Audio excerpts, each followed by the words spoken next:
राजतिलक की तैयारी। दूसरे दिन राजा दशरथ के दरबार में सभी देशों के राजा लोग उपस्थित थे। सभी को संबोधित करते हुए दशरथ ने कहा, हे नृपगण, मैं अपनी और अयोध्यावासियों की ओर से आप सभी का हार्दिक स्वागत करता हूँ। आपको ज्ञात ही है कि अयोध्या नगरी में अनेक पीढ़ियों से इक्ष्वाकु वंश का शासन चलता आ रहा है।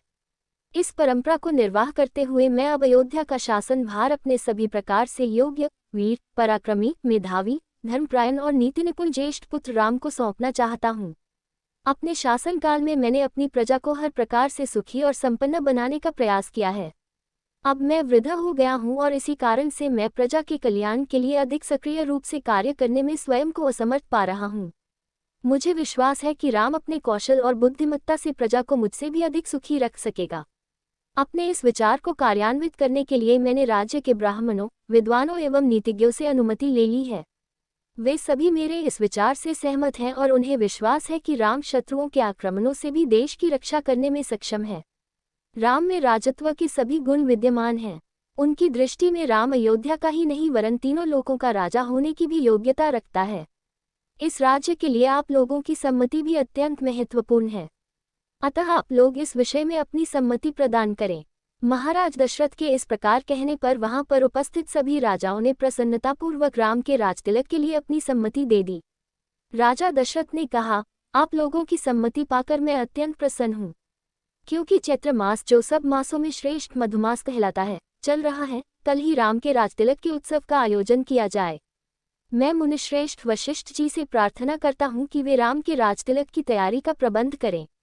राजा दशरथ की प्रार्थना को स्वीकार करके राजगुरु वशिष्ठ जी ने संबंधित अधिकारियों को आज्ञा दी कि वे यथाशीघ्र स्वर्ण, रजत, उज्ज्वल माणिक्य, सुगंधित औषधियों, श्वेत सुगंधयुक्त मालाओं, लाजा, घृत, मधु, उत्तम वस्त्रादि एकत्रित करने का प्रबंध करें।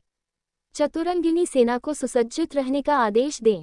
स्वर्ण हौदों से सजे हुए हाथियों, श्वेत चवरों, सूर्य का प्रतीक अंकित ध्वजाओं और परंपरा से चले आने वाले श्वेत निर्मल छत्र, स्वर्ण निर्मित 100 घोड़े, स्वर्ण मंडित सींगों वाले सांड, सिंह की अक्षुवण त्वचा आदि का शीघ्र प्रबंध करें। सुसज्जित वेदी का निर्माण करें। इस प्रकार अन्य और जितने भी आवश्यक निर्देश थे उन्होंने संबंधित अधिकारियों को दे दिए। इसके पश्चात राजा दशरथ ने प्रधानमंत्री सुमंत से राम को शीघ्र लिवा लाने के लिए कहा। महाराज की आज्ञा के अनुसार सुमंत रामचंद्र जी को रथ में अपने साथ बिठाकर लिवा लाए। अत्यंत श्रद्धा के साथ राम ने पिता को प्रणाम किया और उपस्थित जनों का यथोचित अभिवादन किया। राजा दशरथ ने राम को अपने निकट बिठाया और मुस्कुराते हुए कहा, हे राम, तुम्हारे गुणों से समस्त प्रजाजन प्रसन्न है, इसलिए मैंने निश्चय किया है कि मैं कल तुम्हारा राजतिलक दर दूंगा। इस विषय में मैंने ब्राह्मणों, मंत्रियों, विद्वानों एवं समस्त राजा महाराजाओं की भी सम्मति प्राप्त कर लिया है। इस अवसर पर मैं तुम्हें अपने अनुभव से प्राप्त कुछ सीख देना चाहता हूँ। सबसे पहली बात तो यह है कि तुम कभी विनयशीलता का त्याग मत करना। इंद्रियों को सदा अपने वश में रखना। अपने मंत्रियों के हृदय में उठने वाले विचारों को प्रत्यक्ष रूप से जानने और समझने का प्रयास करना। प्रजा को सदैव संतुष्ट और सुखी रखने का प्रयास करना। यदि मेरी कही इन बातों का तुम अनुसरण करोगे तो तुम सब प्रकार की विपत्तियों से सुरक्षित रहोगे और लोकप्रियता अर्जित करते हुए निष्कंटक राजकाज चला सकोगे। ये सिद्धांत की बात है कि जो राजा अपनी प्रजा को प्रसन्न और सुखी रखने के लिए सदैव प्रयत्नशील रहता है, उसका संसार में कोई शत्रु नहीं होता।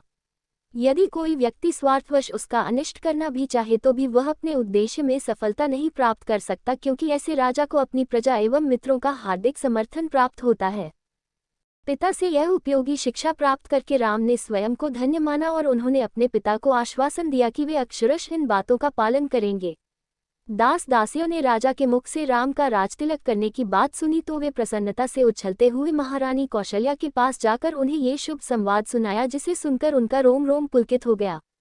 इस शुभ समाचार के सुनाने वालों को उन्होंने बहुत सा स्वर्ण वस्त्राभूषण देकर मालामाल कर दिया।